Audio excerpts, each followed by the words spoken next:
Good morning. How's everybody doing? Welcome to day 3 of MIX. My name is Tim Scudder. I'm a development manager in the SQL Server Data Programmability Group. And with me today is Aaron Dunnington. Aaron's a program manager, and Aaron and I are both part of the XML tools and runtime team. Did everybody have a good time at Pure last night? It was okay? Yeah. I had a great time, but it got kind of ugly. I don't know if you know, but prior to today, I actually had a long mane of hair. I don't know if you know Pablo Castro. He has long hair, but I have it just like him. But anyway, long story short, I ended up with Paris Hilton. We're hanging out and stuff, and all of a sudden she talks me into this Britney Spears haircut. So I'm trying to get used to this. I hope it's okay, but we'll work with it. Anyway, we're really excited to be here. We've had some great conversations with people. And I guess I better get my clicker here if we're going to make any progress.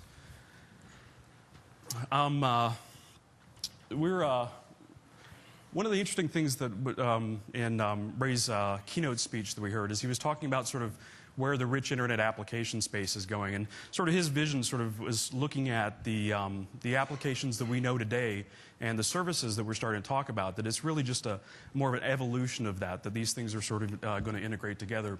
So what we're going to give today is a demo where it's a rich internet application, but it really is all around that sort of how you integrate that into a set of services. And what we're going to be doing is leveraging some of the new technologies that were announced this week in Silverlight, but also looking at some of the .NET 3.0 language innovations that were a part of the Beta 1 Orcus release that you have, but are also going to be released later on this year.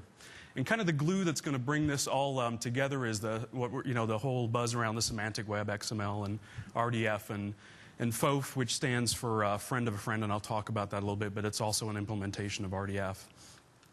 And throughout the talk today, we have sort of 3 key themes. And the first one is data binding. So we'll kind of go through each demo, and the first one where we're going to be taking data that you would get back from a service and then pulling that into a Silverlight application that we're going to show you.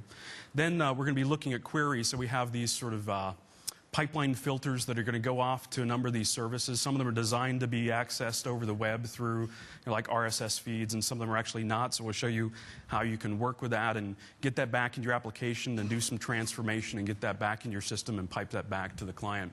And then finally, aggregation. So we have a number of these filters that are going to go out and pull in a large number of these services and bring that into a single application and give you a single user experience. So there's a lot of talk about sort of these social networking applications. I mean, we're seeing huge adoption of them. People are using them, and there's the hype around the semantic web and tagging and things like that. One of the interesting things about this is, or challenges I would say, is that if let's say you have a MySpace account, I have a MySpace, and I have pictures on Flickr and so forth and YouTube. One of the challenges is if you have other parts of your friends that are in this social network of yours, they kind of have to hop around. They start at MySpace, and maybe you provide them a link or something to some other place, or you send them an email and say, hey, I've got new photos to go. But there's just no way of aggregating it in. So what we wanted to do is leveraging some of these technologies that we're announcing today is sort of, how could we use that in a single application and bring that together? So the demo we're going to be talking about today is something that Aaron has built. It's called the Socializer, and essentially what it does is, using all the rich graphic capabilities that are now available in Silverlight, pull that all together through a set of filters and services and provide just a single experience where you can get all of this information together. So well, I won't talk. We'll actually get into the demo, and we're just going to show you what the final product or the final application looks like. And then we'll go into sort of the details of how we built this. And so we'll turn it over to Aaron, and you're going to have to explain your plumbing graphic. I'm not going to do it. Thanks, Tim. Yeah, we have some cheeky plumbing pictures along the way. This one's probably the cheekiest for plumbing the web of XML. So I thought, what better way to wake up in the morning from partying with the Pussycat Dolls than partying with XML. So as Tim mentioned, I'll be taking you through a series of demos that sort of span the end-to-end experience of working with XML in the client in Silverlight. We'll have one example there. And we'll also have 2 examples on the server. And we see a couple themes pop up. And he mentioned query, data binding, and aggregation. And these are several important themes that the activities and the constructs that are used in each arena are very similar. But we're doing, and we're transforming different data formats. So just to give a little context behind the demo, and Tim mentioned some of this, it's really clear that the web has been evolving. We see these service offerings become available that allow business users to make available their rich content. I mean, as a consumer, I can make available my pictures and my blogs and all this content across the web. And that's really interesting. And as these service offerings evolve and become machine readable, the application possibilities become really interesting. For example, applications can bring all this data together and really make usage of the intersection of data. So whereas if I was browsing one profile in MySpace or some other social network, I'm looking at one window into that user. But I may be interested in lots of other data about the user, and I may not have even thought about. So applications that bring it together and really make it easy for the user to harness the power of all this data around in the vast source of the machine-readable web. So without talking too much, I'll go through the experience as it exists today with a couple service offerings, and then take you through the UI that we've built. And before we get into the code, Tim will kind of go through some of the primer for some of the technologies that we're using. And a lot of you are probably familiar with them, but we'll try to go as quickly as possible with those. So, starting with MySpace. We all know MySpace. It's awesome. I have a MySpace. I'll just search for my profile. And I get a result. This is standard. Nothing fancy. And I've got some buddies. There's my brother and my dad holding a blowfish. And there's Tim and some people on our team. There's VTech. He's a dev on our team. And that's great. I also have a Flickr feed that I'm interested in, and got some photos, and YouTube, and Delicious, which is a favorite tagging mechanism if anybody doesn't. You guys probably all know Delicious. And as well, I have a blog on MSDN that I maintain. So all this content, 5 different experiences, but all meaningful content. But they're all related. They're all contextually relevant to one user profile.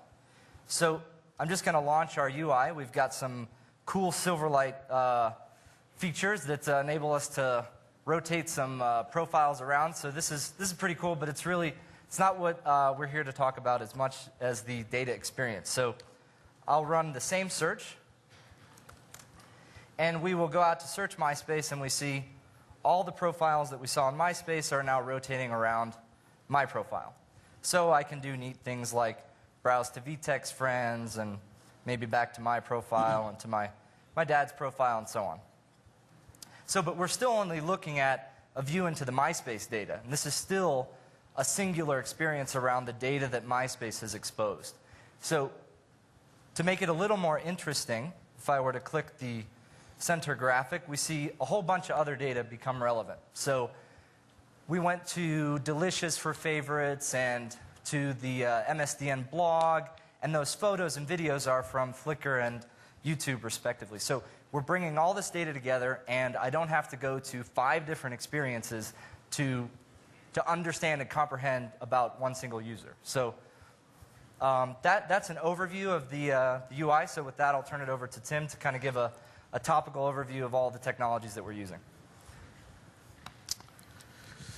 So I will note that when we first started this off, Aaron and I took straws as who gets to do the slides and who actually gets the coding, and Aaron won the coding piece, and I think you're all going to benefit by that. Actually, it could get ugly if we did that.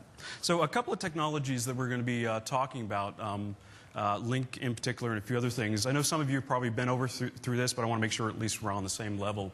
So Link Language Integrated Query is new, coming out in the Orcus release this year.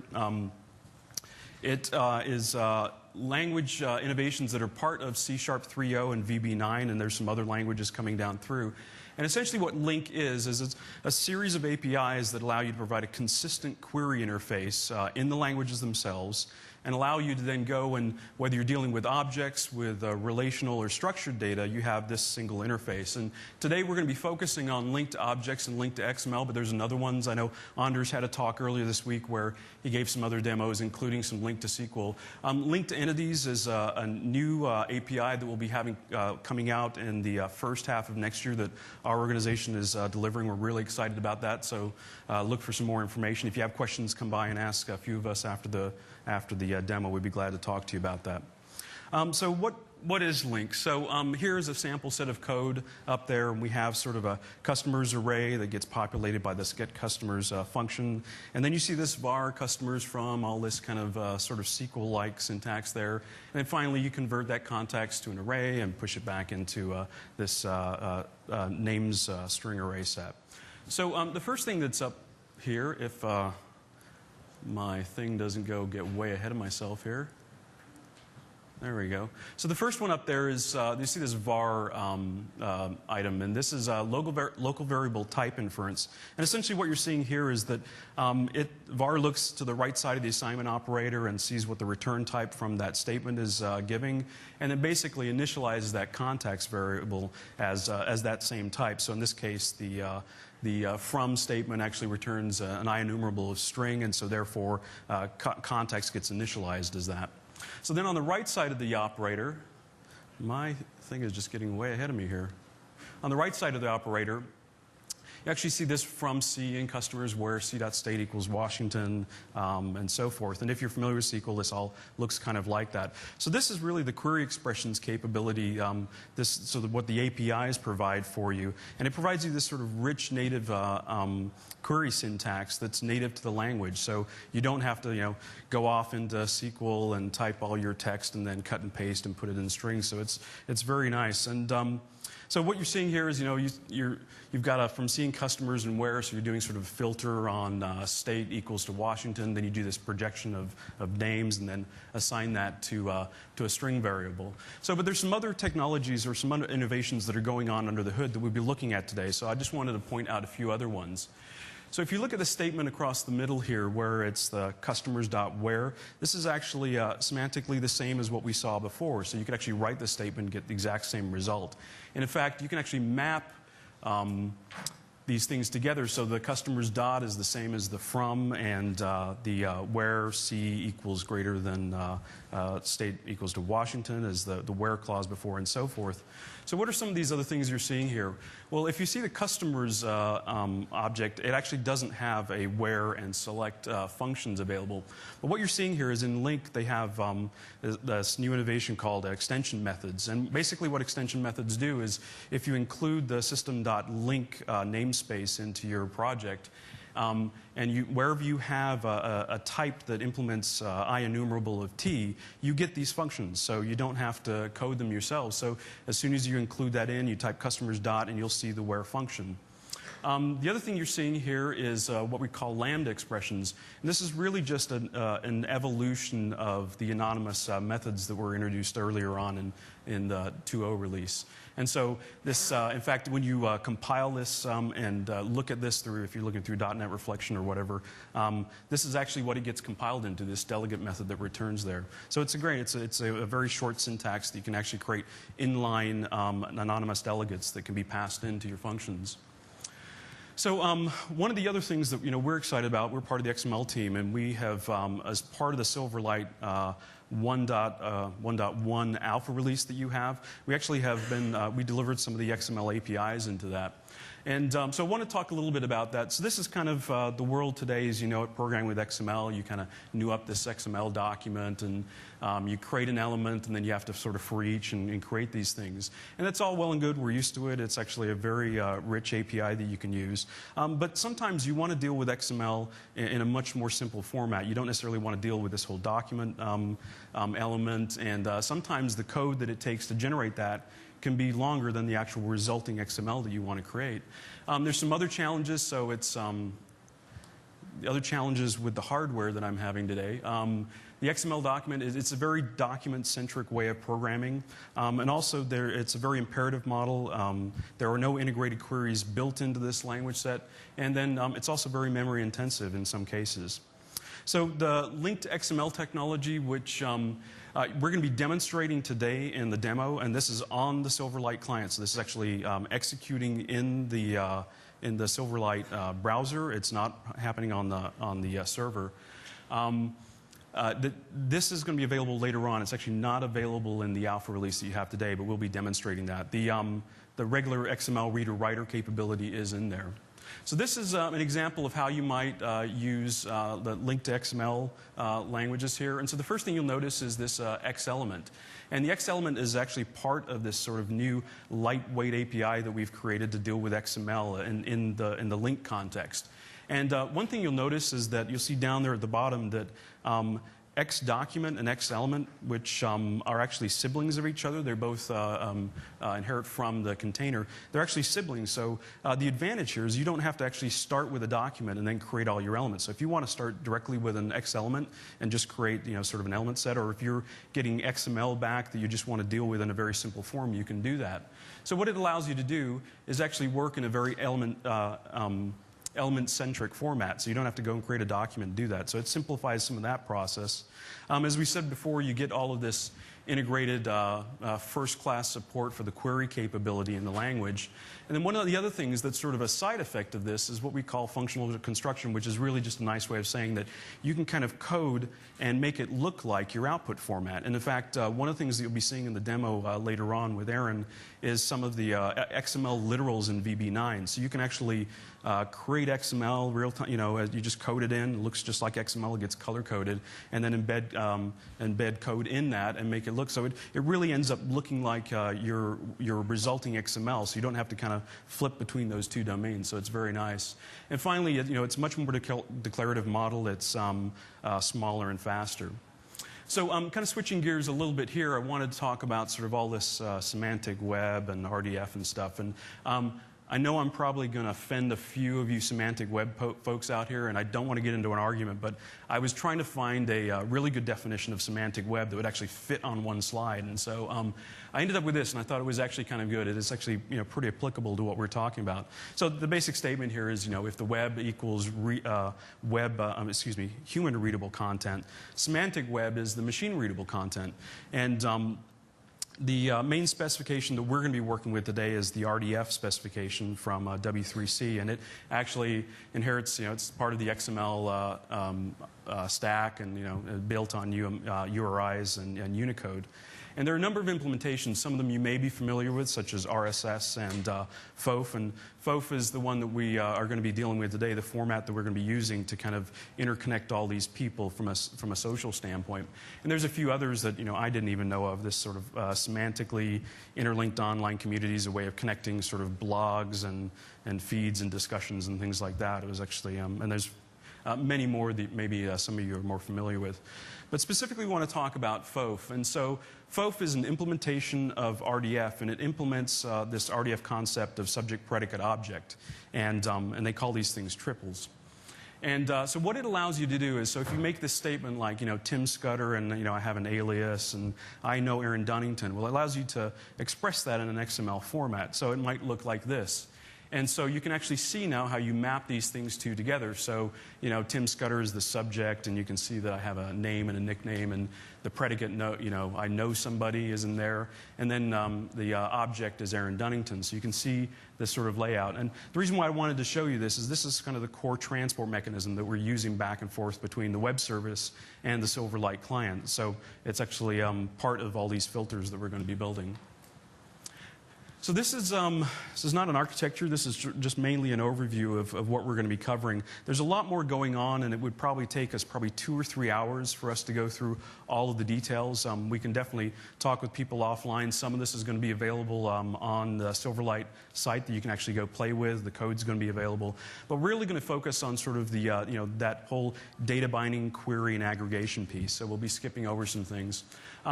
So the first thing we're going to focus on is on the Silverlight client. So how we take some dummy data that's sort of sitting somewhere on Aaron's machine, and then pulling that in using link to XML, and actually then pushing that into the Silverlight client. So with that, I'll turn it over to Aaron, and we'll get going with the first demo.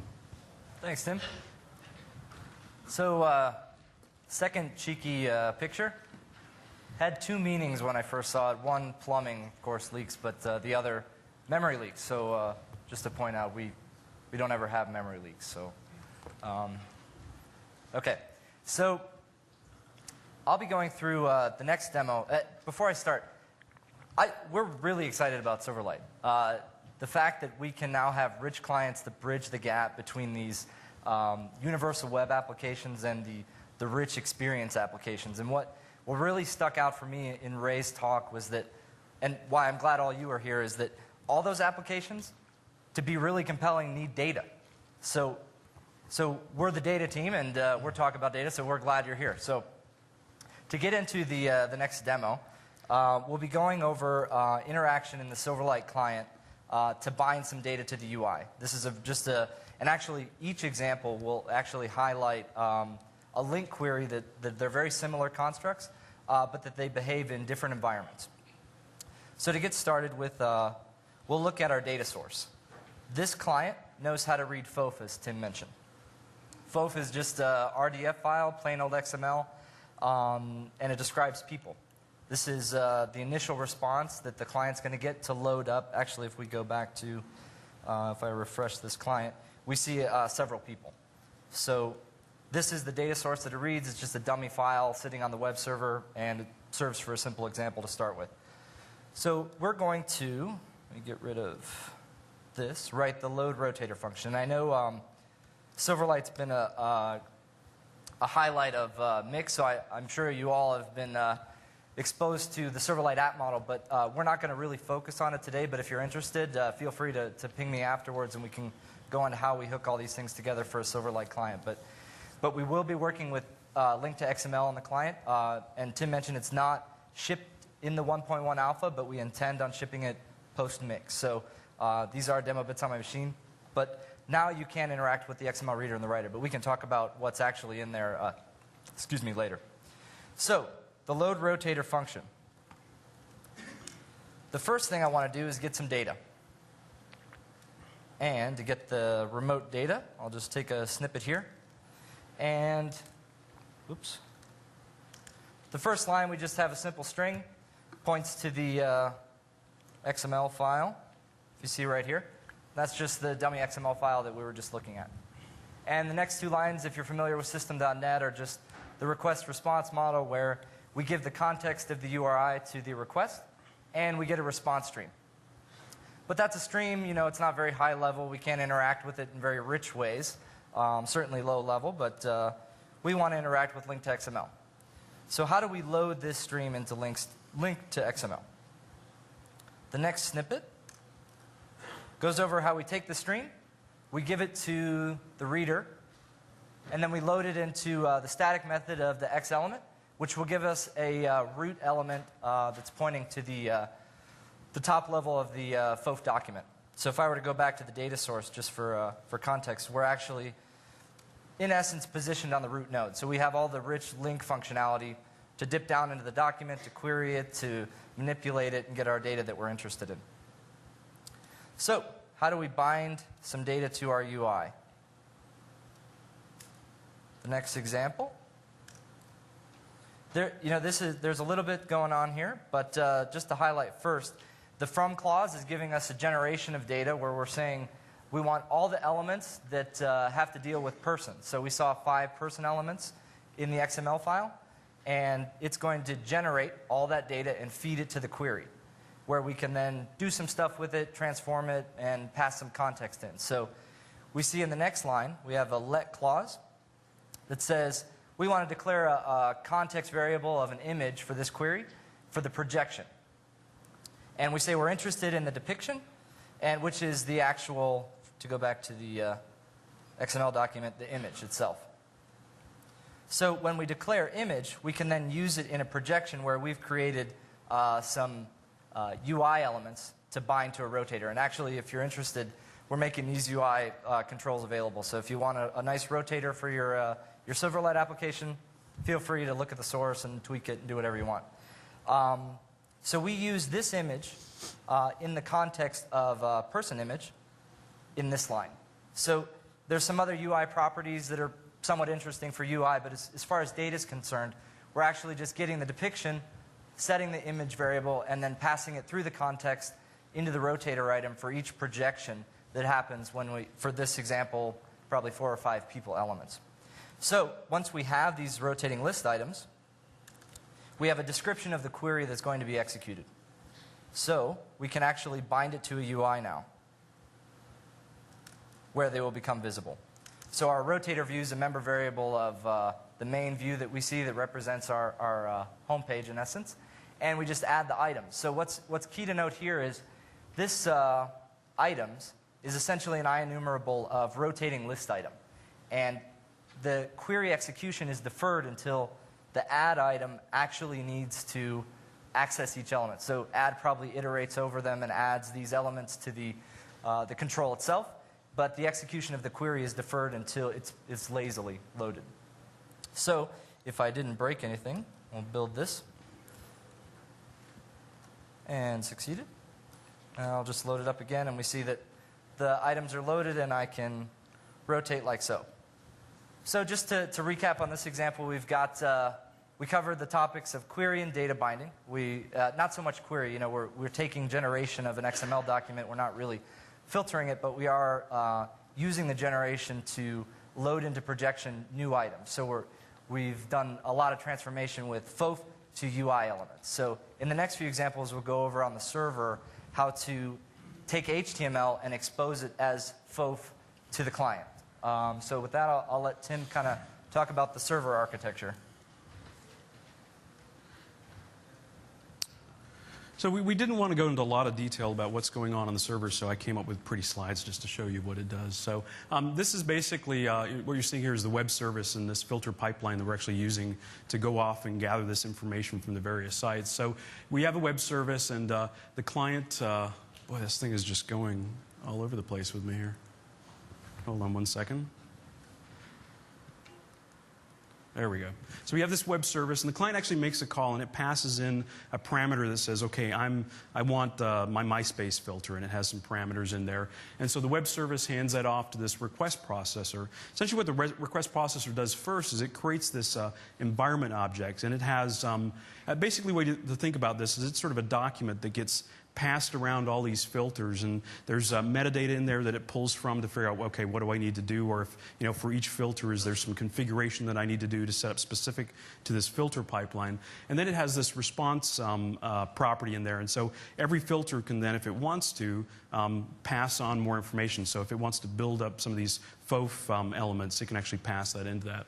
So once it creates this environment object, calls the runtime goes get config, and the config is actually where we have, based on the request from the client, it has a number of pipelines, and each pipeline has a whole series of filters that are responsible for that.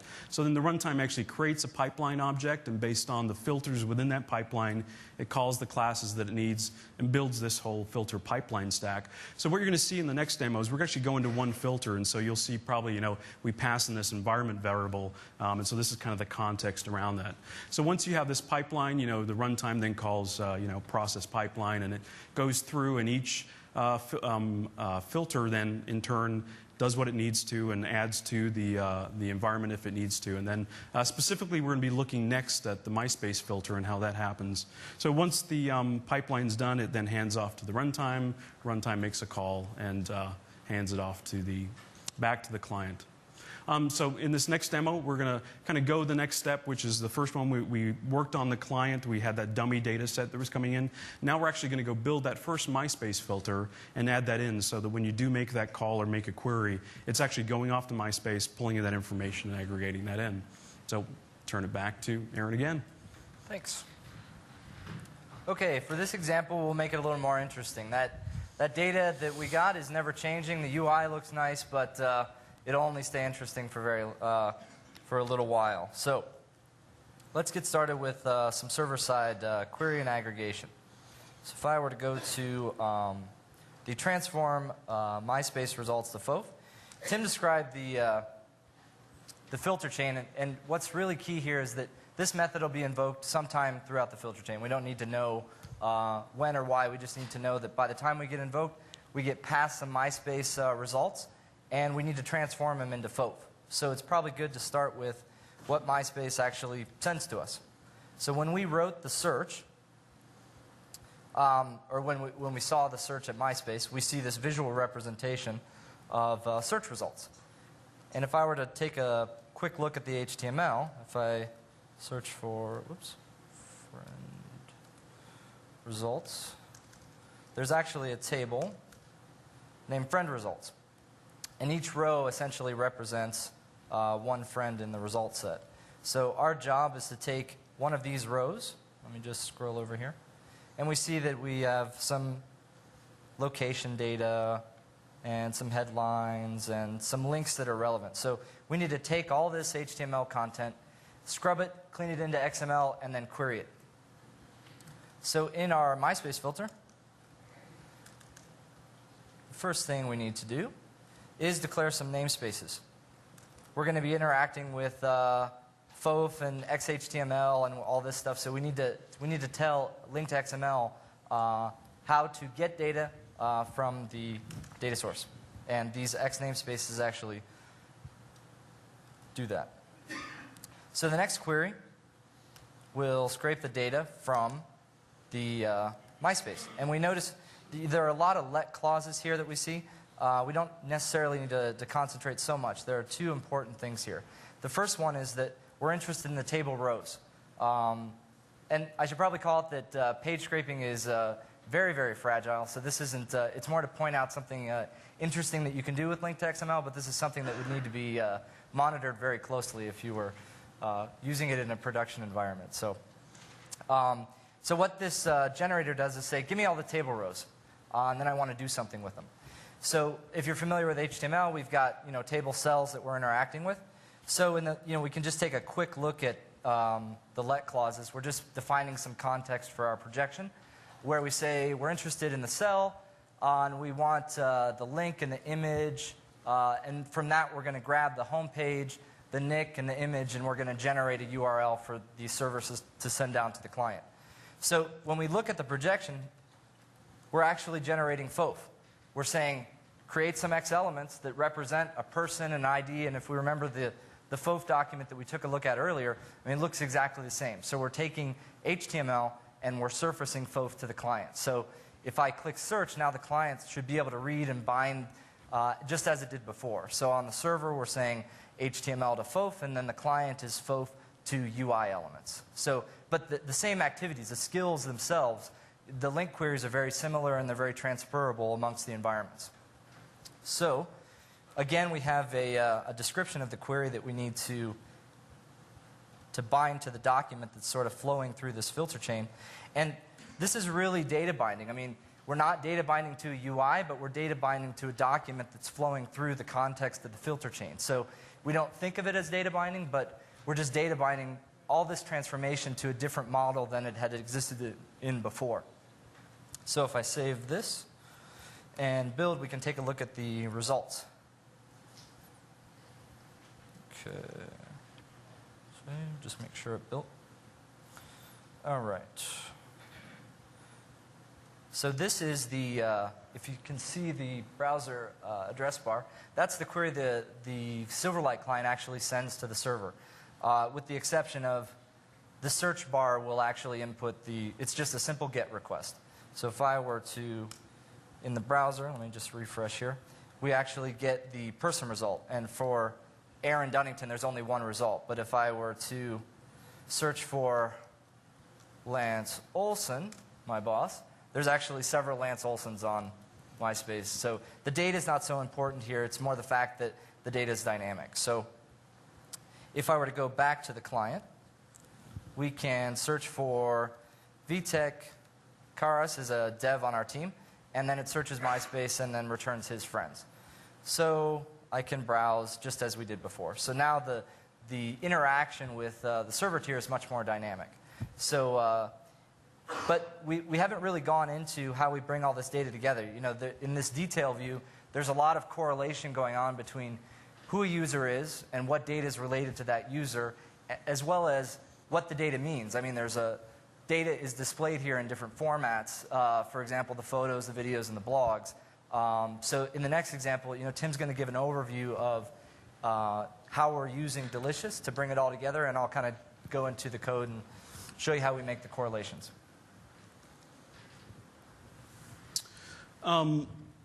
So going back again to our themes, so we started off with data binding. We just completed the first sort of query, where you're actually querying data out there and actually transforming it back into a format that you want to do. The next thing is really aggregation. And so again, going back to that sort of challenge that I talked about earlier around all of these social networking sites is that they're all kind of dispersed. And so how do you know where to go to be able to say, okay, I know this person, but give me everything that you want to know about that? And that was actually kind of the challenge. And Aaron came up with kind of a unique way of just kind of using some of the stuff that's out there, the semantic web tagging capabilities. I don't know if everybody's familiar with Delicious. Aaron will show you the Delicious site in a second, but essentially what Delicious is well, I'll get into it in a second. So I'll talk about how we actually solve the problem. So in this first example, you know, we have our Silverlight client. We've gone out to MySpace and we've been able to find this one user, like we found Aaron. So we know one user. So then how do we find out everything else about Aaron?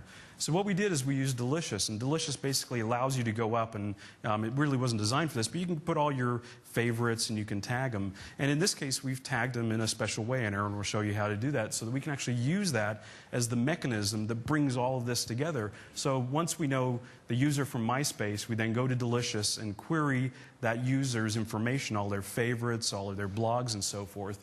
And then we can use that as basically the hub to pull all this together. So this is really kind of the core of bringing all these things together. So in this next demo, we're going to kind of finish off all of these filters. Specifically, you'll look at the Delicious one, and then build this whole pipeline so you can see all this data then being aggregated together. You have to explain that image again. So this is Mount Rainier. So that's interesting in and of itself, but what's even more interesting is the fact that the picture was taken from Plummer Peak. So I thought it was cool, and it kind of tied into the fact that it's a mountain and things are getting better with these techniques. So to get started, you know, Tim kind of talked about how we're bringing all this data together. How many people program in C# as their language of preference? Okay, quite a few. All right, now how many VB? Oh, more. Good. So this example is for VB, and it's kind of showcases a cool feature that kind of lays on top of Link2XML as a language facility for the VB programmers to interact with Link2XML object model. And it was something that the guy in our team that was responsible for the design, when he showed it to me, I thought it was amazing. And it was something that I wanted the C# team to figure out at least how to solve the same problem and enforce some of the things we're going to show. But why don't I just dive into some of the code here. So just to highlight, we're going to bring all this data together from Delicious. So before we go into code, I'd like to just take a look at Delicious and what kind of data we're bringing back. So this is my Delicious page. I've got a bunch of favorites, and you can see that Silverlight homepage is my favorite. But you also see that there's some weird tags here. If I were to click on this tag, it's going to show all my tags for this long encoded value. Actually, is that going? Yes. Okay. So the encoded value is actually my home page. We use the home page as an origin source for the user and say, okay, that's your identifier. And we're going to encode it in MD5 because Delicious happens to use that as the scheme for using a URL as a tag. So we're going to now tag other items with the URL itself, however it looks like it's MD5. So when you see these big, long MD5 encodings, just think that's a URL. So these items here are just feeds. We're using Delicious to expose a feed of feeds. So the server tier can then say, okay, I know the origin, I know the home page of a user, and I can encode it in MD5. That means I can say, okay, Delicious, what do you have for this user? And then I can bring it all down and say, okay, here are all the feeds. Now I can give that to the client. But then you also see a little bit of context in video, blog, and bookmark off to the left. So each of these items has two tags that are of interest. Well, you can't really see the highlight, but where the cursor's over, you see video. So these topics are the contextual relevance for the client. So the one tag is for the server to identify all the contextually relevant feeds, and the second tag is for the client to say, oh, you're a photo feed, I'm going to display you in a certain way, maybe a photo rotator. And if it's a blog feed, maybe I'll use textual relevance instead. So this is HTML representation. If we were just to look at RSS, we see that this is just an RSS feed, and here are these tags that we looked at. So we're going to transform this data, and we're going to feed it into the same data that we transformed in the second example. So if you remember, we had the FOF document kind of trickling through the filter chain. the delicious filter sits right after the MySpace filter. So it says, okay, you're done getting a detailed user's profile.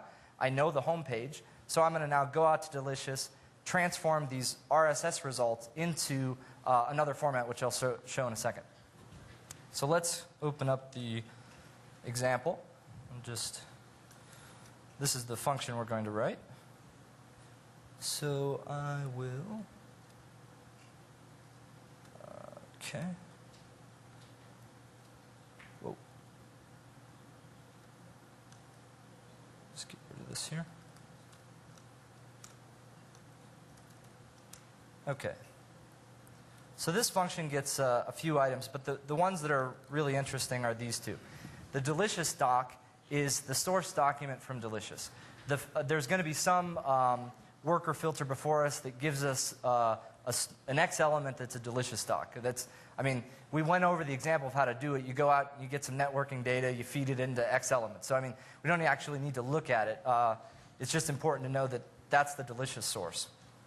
And the second element is a vCard, which is actually part of the FOF document detail itself. So if we were to look at this FOF instance document, this is the vCard that we've actually pulled from MySpace. So there is a detailed document floating down for a user based on a detailed URL, and this is just the vCard element. So our job is to generate a bunch of see also elements. This is how RDF represents something that's, hey, it's related to this user. Go take a look at this feed.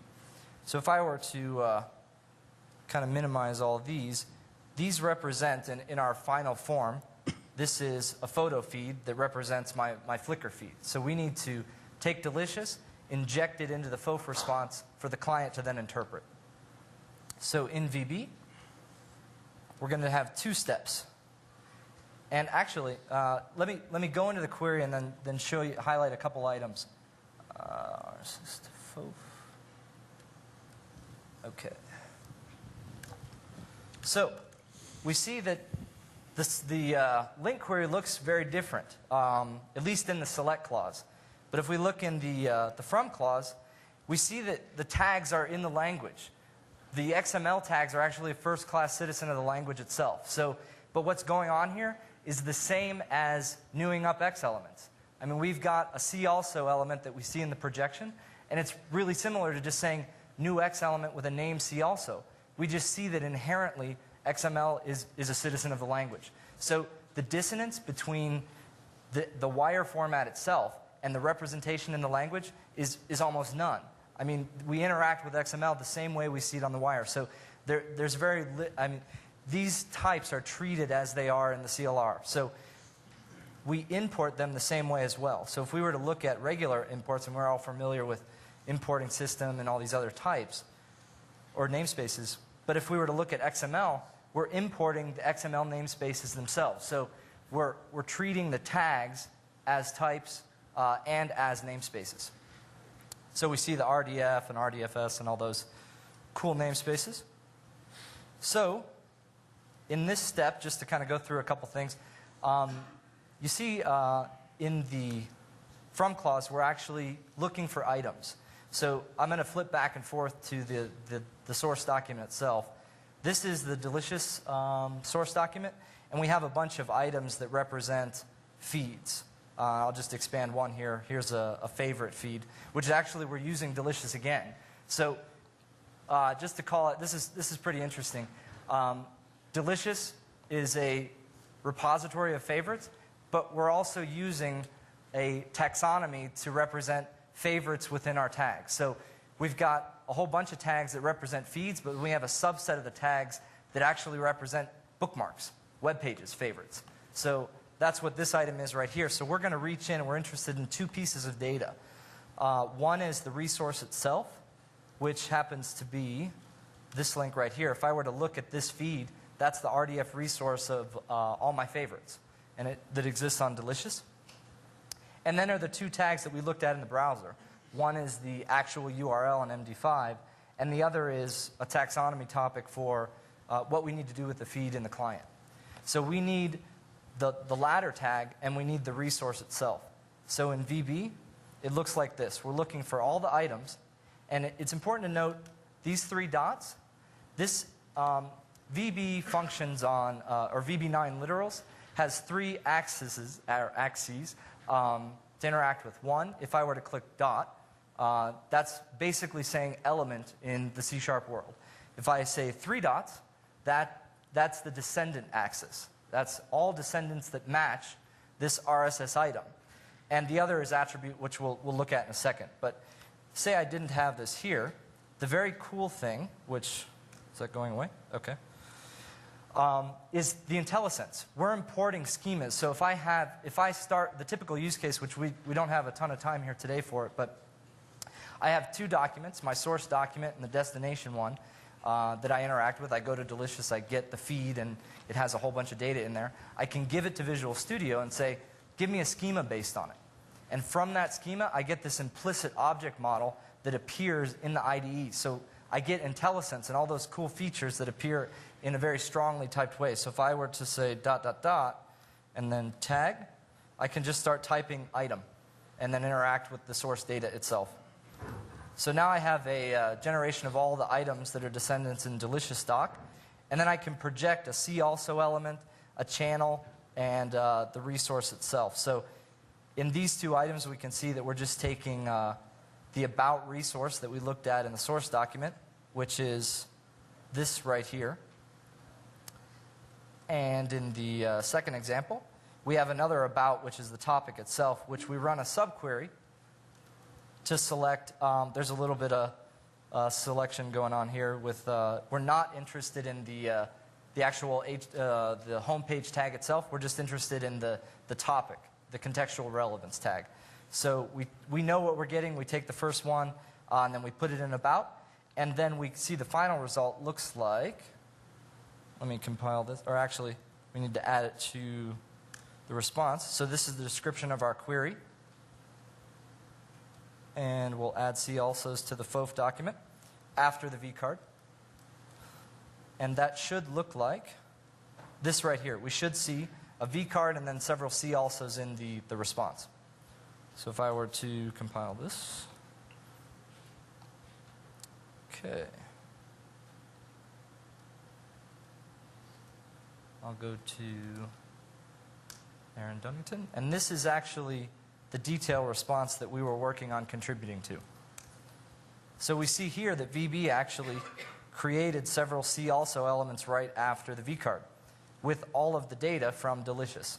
So we have the resource itself, which we're actually posting back to our server as to not do cross-domain requests in the client, but then the photo tag at the bottom here. So we're running a little short on time here, so I'll just go down to the client. And now that we have a little bit of context for how we're bringing correlating the data, when we look at the detail page, the client's actually using those specific photo tags, video tags to interpret the feeds that are coming back. And then it just knows how to interact with RSS. So each one of these items represents an RSS feed. And we are doing some caching on the mid-tier with SQL Server 2005. So if I were to delete just to show, actually, we can kind of wrap up here, and I can clear the cache and show you some cool features of the Silverlight client. So with that, I'll turn it over to Tim to wrap up.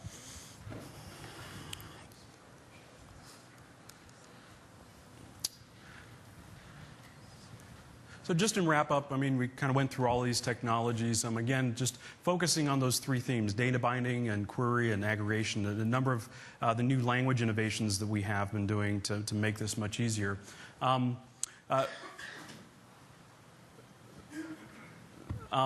We're going to do a shameless plug here. There's a couple of other demos going on this morning. Next at 10 o'clock, we have, if you're interested in some of the dynamic ADO programming that we've got an incubation project on and want to see that, we really appreciate if you come by and give us your feedback on that. Sam Drucker and Sham Pather will be doing that. And then later on this afternoon, Pablo Castro is doing a repeat of the data services in the cloud as the Astoria project, which is a very interesting one too.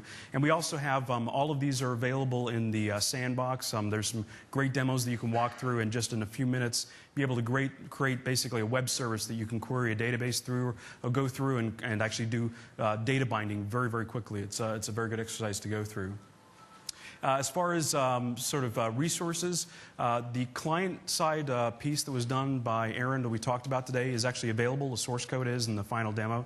So if you want to go and take a look and kind of what the rotator stuff and some of the XML work. Again, I want to remind you that the linked XML capability that's in the Silverlight client will be coming later on this year, but it's not available in there. But we have an implementation there that uses the reader-writer. XML, our team has a blog on there, so there's additional information about some of the things you've seen, some video podcasts like for the VB XML literals that you've seen. Aaron's got a blog, which you see a lot of the stuff that he's been working on here. And then if you're interested in Link, there's some great resources out there on MSDN, and the easiest way to find that is just do a search for Link project. And if you have any questions, please feel free to send us an email. Just in closing, we do appreciate your evaluation. This is the way we improve this event for everybody here. And I'd also encourage everybody this afternoon to go to the whole discussion thing that's happening upstairs. It's a great opportunity for us to hear from you the challenges and the problem and the pain that you're going through, and to find out what's going on and how you're thinking of using these technologies and solving some of the problems you have. And we want to really thank you for coming along and seeing this. If you do have any questions, we have a few minutes. Please use the mic and we'll hang around. But if not, thanks again. Have a great day, and hopefully we'll see you this afternoon. Thanks.